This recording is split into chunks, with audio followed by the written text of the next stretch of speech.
मेरे तरफ से सभी लोगों को गुड इवनिंग। फटाफट इस वीडियो के साथ सभी लोग जुड़ जाए ताकि मैं इस वीडियो को जल्दी से शुरू कर सकूं। इसके पहले मैं आप लोगों को एक चीज़ बताना चाहूँगा कि जो भी भाई बंधु हमारे वीडियो के साथ जुड़े हैं वो इस वीडियो को जम के लाइक करें, सब्सक्राइब भी करें, कमेंट भी करें, शेयर भी करें और अपने सर्किल के जितने भी भाई बंधु हैं सभी लोगों को इस वीडियो के साथ जोड़ने का कोशिश करें, ठीक है। क्योंकि अब हम लोग आज के क्लास से स्टार्ट कर देंगे कौन सा, मध्यकालीन इतिहास, ठीक है। और मध्यकालीन इतिहास में आपको इस तरीके से बताऊंगा कि आपके दिमाग पे एक कहानी की तरह छप जाएगा। क्योंकि जो पीछे से मैं प्राचीन जो भारत के लेके आ रहा हूँ तो उसमें मैंने आपको एकदम सीक्वेंस बाई सीक्वेंस कि किसके बाद कौन, किसके बाद कौन, इसके लिए मैंने एक ट्रिक भी आपको बताया, हसीन मशुकशा, मतलब कि कौन सा वंश कैसे कैसे आया है, ठीक है। और किस तरीके से दक्षिण भारत में भी आपको बताया, फिर वो ISP के भी बताया, इंडो ग्रीक, शक, पल्लव, कुषाण, ये सब चीज़ करके ऐसे सीक्वेंस में मैंने बताया, ठीक है। तो अब आप निश्चिंत हो जाए कि मध्यकालीन भारत भी आपको इसी तरीके से पढ़ाया जाएगा कि आपके दिमाग पे मतलब कि एकदम कहानी की तरह छप जाएगा, ठीक है। जैसे कि देखिए मध्यकालीन भारत तो ऐसे आप लोग जानते हैं कि कहाँ से, तो मुस्लिम आक्रमणकारियों से स्टार्ट होता है, ठीक है। मुसलमानकारी आक्रमणों से स्टार्ट होता है, लेकिन इसके पहले थोड़ा सा एक कड़ी जुड़ा हुआ है कौन सा, चौहान वंश के साथ, ठीक है। तो मैं चौहान वंश से स्टार्ट करूंगा और मैं चौहान वंश आपको जहां तक मैंने था कि मैं बता चुका हूं, लेकिन आज मैं चौहान वंश से ही फिर से स्टार्ट करूंगा और आपको बताऊंगा कि कैसे कैसे मतलब कि यहाँ पे आक्रमण होना स्टार्ट हुआ था और कैसे वो सक्सेसफुल भी यहाँ पे हो गए थे, ठीक है। तो देखिए इसीलिए मैं बोल रहा हूँ कि जो भी छूट गए हैं, जो भाई बंधु उनको फटाक से जोड़ने की कोशिश करें, उनको इस प्लेटफॉर्म पे लेके आए, ठीक है। कोई यहाँ बाउंडेशन नहीं है, आके देख ले, यहाँ फ्री इन कॉस्ट पढ़ाई होती है, बताया भी जाता है, समझाया भी जाता है, कोई पैसा नहीं लिया जाता है। आप एक बार देख ले वीडियो, समझ में आए तो ठीक, ना समझ में आए तो वेरी गुड। इसी तरह आप मार्केट में टहलते रहें, ठीक है। और देखिए मैं एक बात मैं सबको बोलता हूँ, आप मेरे पास पढ़े या ना पढ़ें, ठीक है, या कहीं भी पढ़े, मेरे पास पढ़े या किसी और के भी पास पढ़े, ठीक है, आपको पढ़ना उसी तरीके से चाहिए कि आप एक सीक्वेंस बनाएं, ठीक है। कहने का मतलब है कि मैं, ठीक है, ज्योग्राफी पढ़ा रहा हूँ, सपोज डेट मैं ज्योग्राफी पढ़ा रहा हूँ, ज्योग्राफी मैंने ब्रह्मांड से स्टार्ट कर दिया, सौर मंडल वगैरह खत्म कर दिया, ठीक है। इसके बाद आप क्लास छोड़ दिए, सपोज डेट मान लीजिए छोड़ दिए। अब जब आप किसी और के पास भी जाएंगे तो वो क्या पढ़ाएगा कि नहीं भैया आप सौर मंडल पढ़ क्या है, अब हम नाला, नदी, ये पहाड़, ये सब पढ़ाएंगे, ज्वालामुखी, ये सब पढ़ाएंगे, नहीं।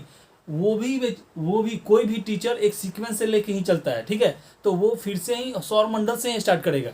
तो फिर आपने क्या पढ़ा, आपका समय लॉस हुआ, पैसा लॉस हुआ, सब कुछ लॉस हुआ और आप सौर मंडल का सौर मंडल, सौर मंडल का सौर मंडल ही पढ़ रहे हैं।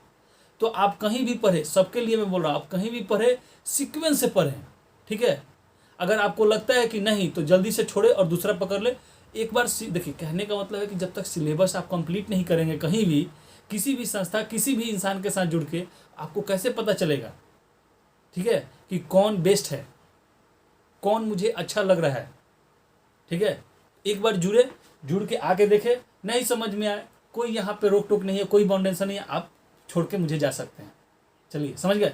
ये मैं इसलिए बोल रहा हूँ, ठीक है, कि कुछ बच्चे ऐसे हो रहे हैं, देखिए कि आ तो रहे हैं, समझ रहे हैं, सब कुछ रह रहा है, बाहर में जाके स्मार्ट भी बन रहे हैं, ठीक है, लेकिन क्या, तो ऐसा नहीं वैसा नहीं। तो भाई मेरे पास कोई बाउंडेशन नहीं है, बांध के मैं नहीं रखा हूँ, ठीक है, आप आज़ाद हैं। चलिए तो आप या आराम से देख ले, ठीक है, एक मिनट।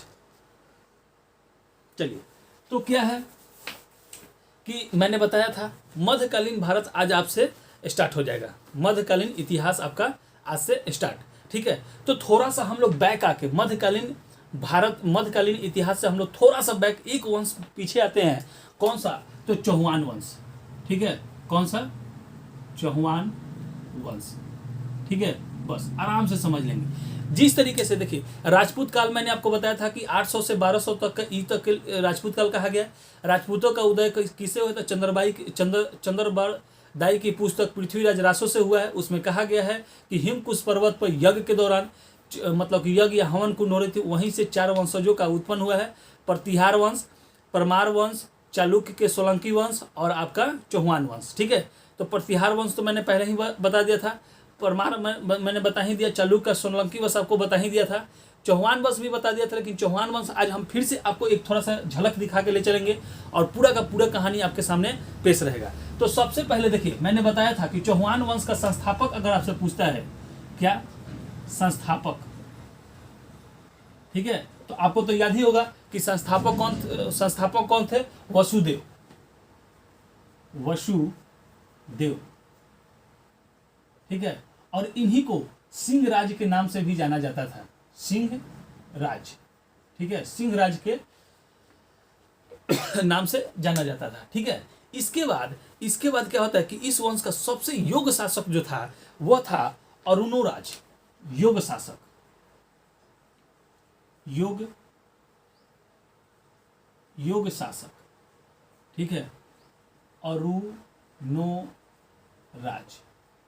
ठीक है, राज, ठीक है, अरुणोराज, जिनके दरबार में एक विद्वान जो रहते थे विग्रह, इनके दरबार में विग्रह राज चतुर्थ, विग्रह राज चतुर्थ, एक सेकंड, विग्रह राज चतुर्थ आपका रहते थे विल्सल देव, ठीक है। इन्हीं के दरबार में कौन रहते थे? विग्रह राज चतुर्थ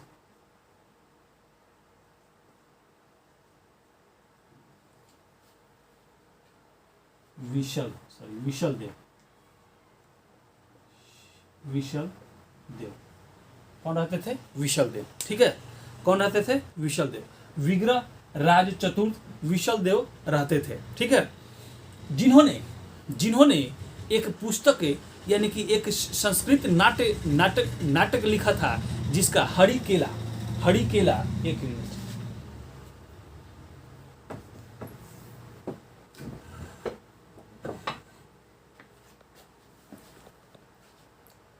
ठीक है। इनके नाट्य का क्या था? हरिकेली, जो कि किस भाषा में थी? तो संस्कृत भाषा में था। किस भाषा में था? तो संस्कृत भाषा में था, ठीक है। इस वंश का सबसे प्रतापी राजा अगर आपसे पूछे, प्रतापी राजा, ठीक है, प्रतापी राजा आपसे अगर पूछता है तो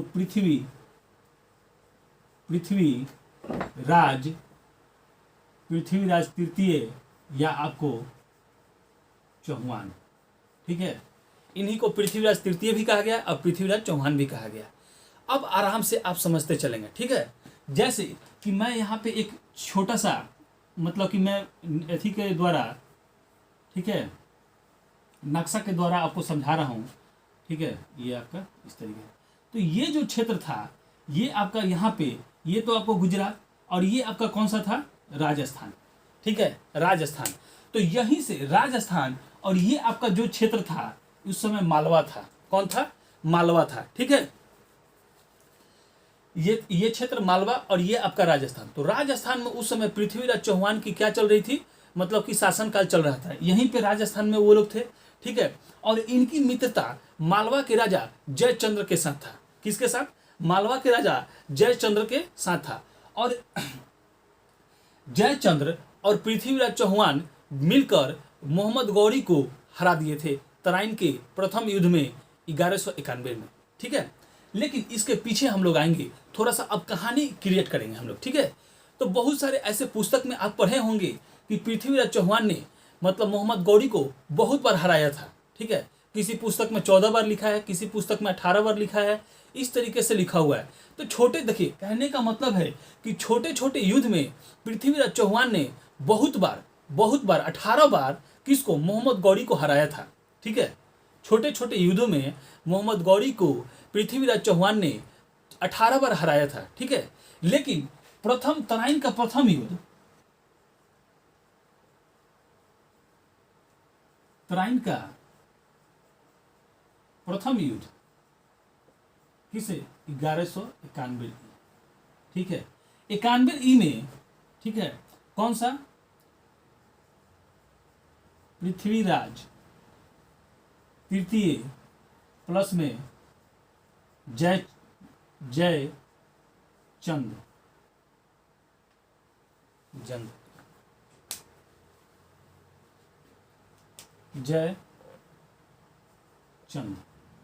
जयचंद्र ने दोनों मिलकर किसको हरा दिया?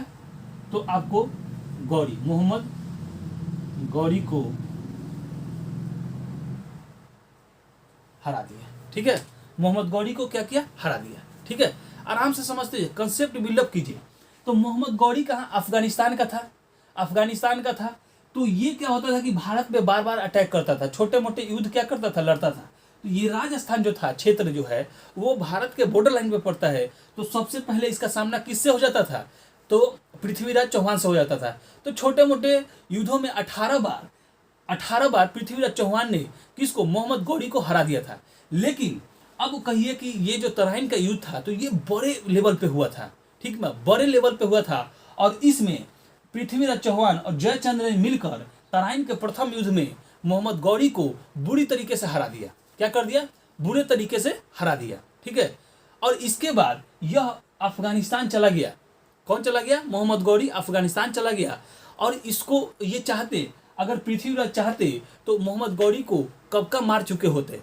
लेकिन छोटे छोटे युद्ध में जब हरा रहे थे उस समय, यानी कि उस पर हावी थे, तो वो चाहते तो उसको मतलब कि हत्या कर सकते थे। ठीक है, लेकिन उन्होंने ऐसा नहीं किया, बल्कि उसका सामना करके उसको हरा के फिर से वापस भेज देते थे। ठीक है, लेकिन अब ये कहानी यहाँ से पलटता है। ठीक है, मैं यहाँ से अब मिटाता हूँ, पहले कहानी सुन लीजिए। ठीक है, तो फिर मैं डायग्राम बना दूंगा। तो ये क्या था, अब ये पृथ्वीराज चौहान तो एक जयचंद्र की बेटी थी। ठीक है, देखिए अब यहाँ से देखिए, अब ये कहानी आपका मध्यकालीन भारत का, मध्यकालीन इतिहास का यहीं से स्टार्ट होता है, जयचंद्र की बेटी से ही। कैसे कैसे, ठीक है, जयचंद्र की बेटी, जयचंद्र की बेटी, ठीक है, जयचंद्र की बेटी संयोगिता, संयोगिता, संयोगिता कौन थी, जयचंद्र की बेटी कौन थी, संयोगिता। ठीक है, तो ये क्या था कि अब कहने का मतलब कि पृथ्वीराज चौहान और जयचंद्र में मित्रता थी। तो पृथ्वीराज चौहान जयचंद्र के दरबार में आते थे, जयचंद्र भी उनके दरबार में जाते थे। इसी कार्यक्रम के दौरान में क्या हुआ कि जयचंद्र की बेटी पृथ्वीराज चौहान के साथ क्या हुई, फंस गई। ठीक है, इनसे प्यार करने लगी, जयचंद्र से क्या करने लगी, प्यार करने लगी। संयोगिता जयचंद्र से प्यार करने लगी, और ये मतलब कि ये बहुत ही एक मतलब कि लेवल तक पहुंच गया। ठीक है, लेवल तक पहुंच गया। अब ये जब जयचंद्र को पता लगा कि मेरी बेटी संयोगिता पृथ्वीराज चौहान से प्यार करने लगी, तो इसको मतलब कि ईगो हट हो गया। ठीक है, क्योंकि देखिए अगर देखा जाए तो पृथ्वीराज चौहान, पृथ्वीराज तृतीय या चौहान बहुत ही अपने समय के योग, कुशल और शक्तिशाली राजा थे। ठीक है, मतलब कि ये जयचंद्र की बेटी संयोगिता के लिए मतलब कि बहुत ही बेस्ट थे। ठीक है, तो ये क्या था, संयोगिता जो थी इनसे क्या करने लगी, लव, प्यार करने लगी। ठीक है, और ये प्यार कुछ लेवल तक बढ़ गया। अब ये बात जब जयचंद्र को पता चला कि हमारी बेटी संयोगिता पृथ्वीराज तृतीय से प्यार कर रही है, तो इसको ईगो हट हुआ। ठीक है, और ये बात को बुरा मान गया। ठीक है, तो कहने का मतलब कि आज के भी समय में ऐसा देखा जाता है। ठीक है, कि अगर इस तरीके से होता है तो एक फादर क्या होता है कि बुरा मानता है। ठीक है, ये सही भी है, चलिए कोई बात नहीं है, ये आगे हम लोग इतिहास में पढ़ते हैं, इतिहास से बहुत कुछ सीखना भी चाहिए। ठीक है, तो यहाँ से सीखे कि कैसे क्या क्या होता है, मैं बता रहा हूँ। ठीक है, तो ये कहानी जब होने लगा इनका, तो जयचंद्र ने क्या किया कि संयोगिता की शादी करने की सोची। ठीक है, संयोगिता की शादी करने के लिए जयचंद्र सोच लिया। इसके एवज में जयचंद्र ने मतलब कि पहले स्वयंवर रचा जाता था। ठीक है, स्वयंवर रचा जाता था। ठीक है, तो स्वयंवर में बहुत मतलब कि जिस जिस राजा को आमंत्रित किया जाता था वो राजा वहाँ आते थे, और रानी जो कि मतलब कि राजा की जो बेटी होती थी, उन सब राजाओं में से किसी को एक को माला पहनाकर अपने पति के रूप में स्वीकार कर लेती थी। यानी कि ऑप्शन रहता था। आज के समय में अगर आपके पास क्या हो, अगर आप सक्सेसफुल हैं तभी आपके पास ऑप्शन है, अगर आप सक्सेसफुल नहीं है तो आपके पास कोई ऑप्शन नहीं है। आपकी शादी किसी से भी गार्जियन क्या होता है कि करवा देता है, और आपको चुपचाप कर लेना होता है। ठीक है, तो ये जयचंद्र क्या हुआ कि स्वयंवर रचा, और स्वयंवर में उसने क्या किया कि सभी राजाओं को बुलाया, और पृथ्वीराज चौहान को क्या किया, नहीं बुलाया, नहीं बुलाया, बल्कि इसके प्रतिष्ठा को हनन करने के लिए उसने एक प्रतिमा बनाया और उसको गेट पर दरबान के साथ खड़ा कर दिया, और वो भाला लेके ही प्रतिमा बना था। यानी कि उसके मतलब कि पृथ्वीराज चौहान को नीचे दिखाने के लिए जयचंद्र ने इस तरीके का षड्यंत्र रचा। लेकिन संयोगिता ने अपने मतलब कि उस समय तो फोन था नहीं, और लेटर के द्वारा मतलब कि जो भी लेटर होता था कबूतर या जो जिससे भेजा जाता था, ये संयोगता भेजकर पृथ्वीराज चौहान को सब कुछ बता दी। ठीक है। इसके एवज में जब स्वयंवर रचा गया और संयोगिता जब माला लेके आई तो उन्होंने किसी भी राजा को नहीं पहनाया, बल्कि जाके पृथ्वीराज चौहान की मूर्ति को पहना दिया। ठीक है। इस पे क्या हुआ कि जयचंद्र और गुस्सा गया, क्योंकि अब तो इज्जत का हनन हो गया कि सभी लोगों के सामने उनकी बेटी ने किसको, पृथ्वीराज चौहान को पति मान लिया। अगर उसके प्रतिमा को ही पहना दिया तो उस समय माना जाता था कि ये अपना पति को माला पहना दी। ठीक है। तब तक पृथ्वीराज चौहान वहां पे पहुंच जाते हैं और पृथ्वीराज चौहान संयोगिता को लेके वहां से चल देते हैं। ठीक है। क्या करते हैं, पृथ्वीराज चौहान संयोगिता को लेके चल देते हैं। ठीक है। अब देखिए कहानी क्या होता है। अब इस ईर्ष्या में, अब इसी ईर्ष्या में, ठीक है, जयचंद्र, ठीक है, अब देखिए ये क्या हुआ, आपका गौरी बेचारा हार गया था तराइन के युद्ध में 1191 में, 1191 में। और यहाँ पे क्या है बेचारे, पृथ्वीराज तृतीय। आराम से समझते चलिएगा। ये पृथ्वीराज चौहान और इनकी पत्नी संयोगिता। ठीक है, संयोगिता। इनकी पत्नी कौन थी, संयोगिता। और इसके फादर ये क्या थे, जयचंद्र। ठीक है, जयचंद्र। ठीक है। तो ये जयचंद्र ने अब क्या किया, अपना बदला सधाने के लिए इसने गौरी के पास चला गया। ये मोहम्मद गौरी के पास चला गया। ठीक है। और गौरी, ये जयचंद्र तो इनका मित्र था, तो इनके कमजोरी के बारे में, इनका गुप्त मतलब सुरंग वगैरह जो रास्ता था वो सब जयचंद्र पृथ्वीराज चौहान का जानता था। ठीक है। अब ये अपना बदला सधाने के लिए जयचंद्र कहाँ चले गए, गौरी के पास चले गए। ठीक है। और इन्होंने गौरी को कहा कि आप पृथ्वीराज चौहान पे हमला करें, मैं आपका सपोर्ट करूंगा। ठीक है, क्या करूंगा, मैं आपका सपोर्ट करूंगा। तो गौरी क्या हुआ कि तैयार हो गया, लेकिन वो बोला कि अगर कोई भी चीज होगा तो बोला कि आप आए, आक्रमण करें, हम सब कुछ क्या करेंगे, संभाल लेंगे। ठीक है। तो इसने अपने दामाद और बेटी को मारने का क्या किया, न्योता दे दिया, किसको, गौरी को। ठीक है। अगर गौरी अकेला अगर पृथ्वीराज चौहान पे हमला करता तो भी ये हरा नहीं सकता था। ठीक है, हरा नहीं सकता था। लेकिन अब तो जयचंद्र क्या हुआ, गौरी के साथ मिल गया था। ठीक है। तो गौरी जो है वो क्या किया कि तराइन का दूसरा युद्ध कब, 1 साल बाद, 1192 में, 1 साल बाद यह गौरी फिर से पृथ्वीराज चौहान पे हमला कर दिया। और इस हमला में क्या हुआ, पृथ्वीराज चौहान हार गए। ठीक है, पृथ्वीराज चौहान क्या हुए, हार गए।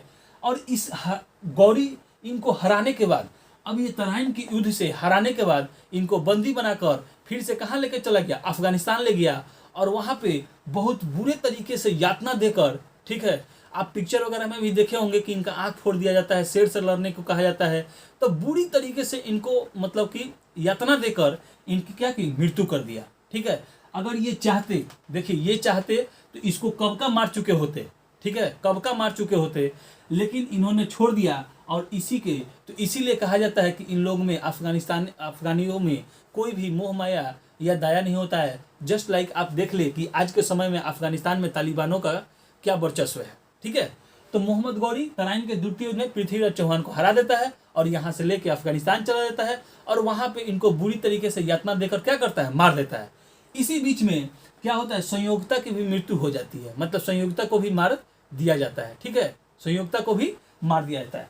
अब ये गौरी देखा कि पृथ्वीराज चौहान तो मर ही गया, संयोगिता मर ही गई, तो जयचंद्र इसका क्या था, फादर था। तो इसने सोचा कि जब ये षड्यंत्र रच के खुद अपने बेटी और दामाद को मार सकता है तो यह मेरे लिए भी घातक हो सकता है।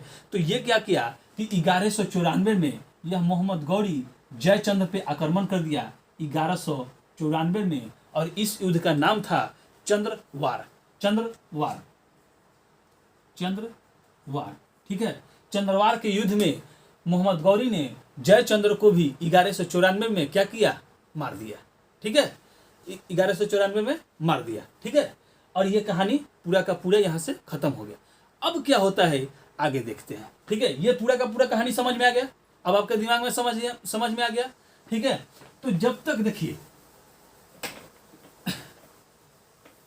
अब देखिए आगे, अब मोहम्मद गौरी, ठीक है, अब मोहम्मद गौरी, ठीक है, तो गौरी के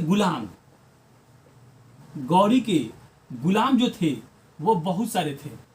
ठीक है, गौरी के गुलाम जो थे बहुत सारे थे, लेकिन उनमें से 3 बहुत ही इंपॉर्टेंट थे। गौरी के गुलाम में 3 बहुत इंपॉर्टेंट थे। सबसे पहले ऐबक, कुतुबुद्दीन ऐबक, ठीक है, कुतुबुद्दीन ऐबक। दूसरा का यालदोज,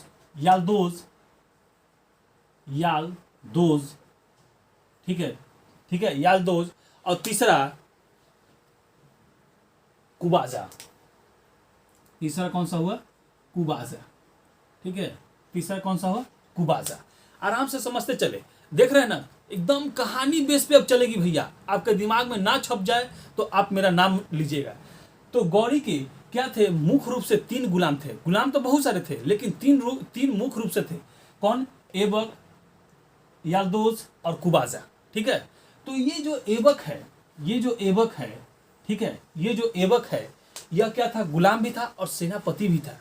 क्या था? सेनापति भी था। तो अब गौरी की देखिए, ये जो हमारा, ये क्या है? गौरी। अब गौरी की एक बेटी थी, एक नहीं मतलब बेटी थी।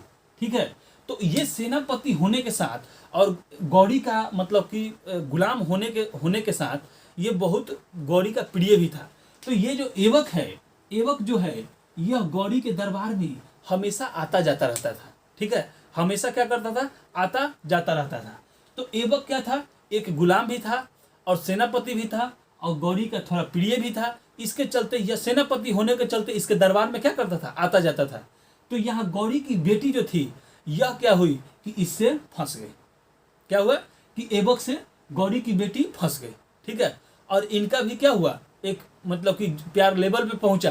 तो गौरी को जब पता चला तो ये गुस्सा कर, ठीक है, अपना तलवार निकाल लिया। ठीक है, अपना तलवार निकाल लिया। तो एक चीज जान लीजिए, जब तक कोई लड़की आपसे मुंह फेर के चल रही है, ठीक है, जब तक आप लड़की आपसे मुंह फेर के हूं हा करके चल रही है, तब तक तो आपका विरोध कर रही है। लेकिन जैसे आपसे प्यार करने लगती है, तो उस समय समझिए कि वह किसी से भी लड़ने के लिए तैयार हो जाती है।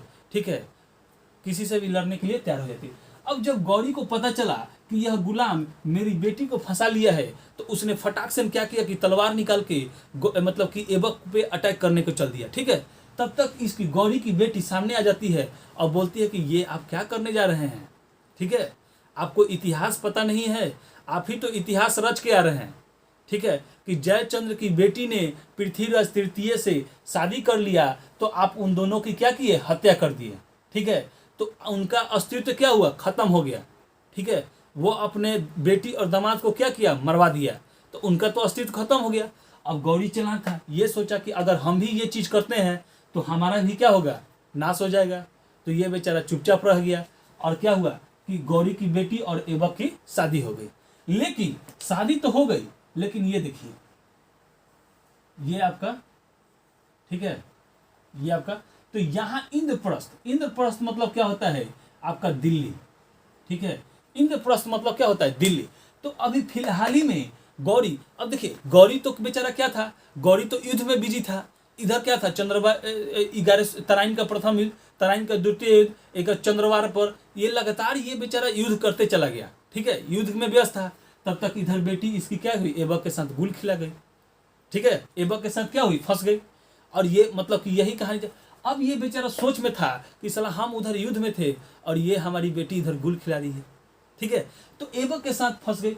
अब ये सोचा बेचारा, अब तो अपनी बेटी का शादी किससे करवा दिया? ऐबक के साथ करवा दिया। ठीक है, ऐबक का क्या था? एक गुलाम था, ना उसके पास रहने का घर था, ना खाने का ठिकाना था, ना कुछ भी था। एक सेनापति था, तो वो ये राजमहल में ही रहता था और क्या करता था? यहीं का खाना खाता था। गौरी की बेटी क्या थी? एक राजकुमारी थी। ठीक है, तो अब होके क्या? तो गौरी ने बोला कि अभी हम फिलहाल में इंद्रप्रस्थ यानी कि दिल्ली को जीत के आए हैं, जाओ तुम इस पे क्या करो? शासन करो। ठीक है, अब ये बेचारा ऐबक क्या हुआ कि दिल्ली चला आया, उस गौरी की बेटी को लेके क्या आया? दिल्ली पे अपना राजकाज करने लगा। ठीक है, तब ऐबक का सेनापति, ठीक है, अब क्या? ऐबक का सेनापति पति, ऐबक का सेनापति इल्तुतमिश कौन था? इल्तुतमिश था। किसका? ऐबक का सेनापति कौन था? इल्तुतमिश था। ठीक है। अब इल्तुतमिश क्या किया कि ऐबक की बेटी को, ठीक है, ऐबक की बेटी को फंसा लिया। ये जो इल्तुतमिश था, किसको? ऐबक की बेटी को फंसा लिया। ठीक है। अब ये बात फिर से ऐबक को पता चला।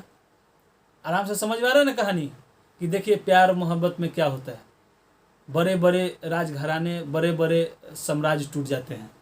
तो ऐबक की बेटी थी। अब इल्तुतमिश, ऐबक का सेनापति कौन? इल्तुतमिश। इल्तुतमिश ने ऐबक की बेटी को फंसा लिया।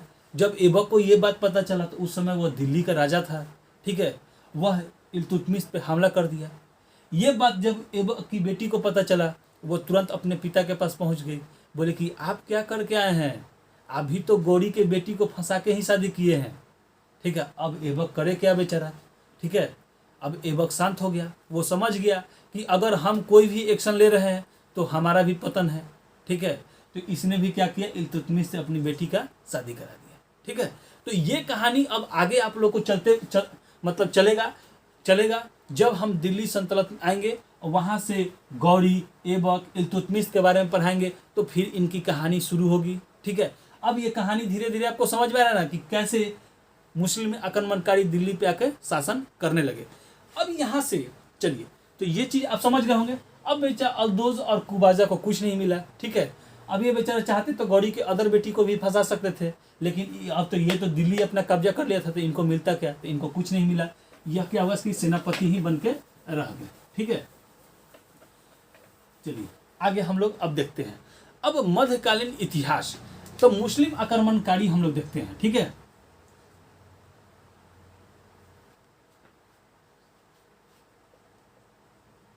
मुस्लिम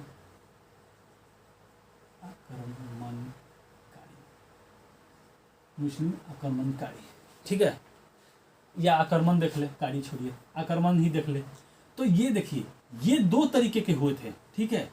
ये आपके दो तरीके के हुए थे। ठीक है। दो तरीके से, एक अरब और दूसरा कौन था? तुर्की। दूसरा कौन था? तुर्की। ठीक है। अब तुर्की में मोहम्मद गजनबी आ गया। तुर्की में कौन? मोहम्मद गजनबी और गौरी। ये यहाँ से दो लोग आ गए। कौन सा? मोहम्मद गौरी और यहाँ से गजनबी। ठीक है। मोहम्मद गजनबी और मोहम्मद गौरी। ठीक है। अरब से आपका कौन सा आता है? मोहम्मद बिन काशिफ। ठीक है। तो अब हम लोग एक एक पार्टिकुलर, एक सेकेंड देखिए, अब ये आपको कहानी सुनाने में ही बहुत ज़्यादा समय निकल गया। ठीक है। तो अब हमारा अगला टॉपिक क्या हो जाएगा? मुसलमानकारी आक्रमण में देख लिए कि पहला अरब, दूसरा तुर्की। तो यहाँ से मोहम्मद बिन कासिम आया था। इसका मुख्य उद्देश्य क्या था? धन को लूटना। गजनबी धन को लूटना, गौरी धन को लूटना। इसका ऐबक क्या हुआ? वहाँ के दिल्ली पे शासन करने लगा। तो भारत पर अरब आक्रमण, ठीक है, क्या भारत पर अरब आक्रमण, ठीक है, ये हमारा अगला टॉपिक हो जाएगा कि भारत पर अरब आक्रमण। ठीक है। चलिए, तो अब अरब आक्रमण के बारे में भी पढ़ लेंगे और इसके बाद तुर्की के बारे में पढ़ लेंगे और कहानी हम लोग का स्टार्ट हो जाएगा धीरे धीरे। ठीक है। तो अब बताइए कि ये जो शैली पढ़ाने का है, कहानी सुना सुना के पढ़ाने का है, पूरा सीक्वेंस में लेके चलने का है, ये वीडियो आपको कैसा लगा? ठीक है। कहानी के तौर पे या पॉइंट लिखवाने के तौर पे आपको कैसा लग रहा है? कमेंट बॉक्स में लिख के आप बताएं। ठीक है। आपको कैसा लगा ये वीडियो, मतलब कि ये भी चीज़ आप बताएं। ठीक है। तो चलिए, हमारे वीडियो के साथ जुड़ने के लिए आप सभी लोगों को बहुत बहुत धन्यवाद। इसके पहले मैं एक चीज़ आपको बताना चाहूँगा कि ठीक है, जो भी भाई बंधु हमारे वीडियो के साथ जुड़े हैं, इस वीडियो को जम के लाइक करें, सब्सक्राइब भी करें, कमेंट भी करें, शेयर भी करें और अपने सर्किल के बहुत जो भी लड़के हैं या भाई बंधु जो भी हैं, सखी बहिपा जो भी हैं, सबको इस वीडियो के साथ जोड़े। ठीक है। चलिए।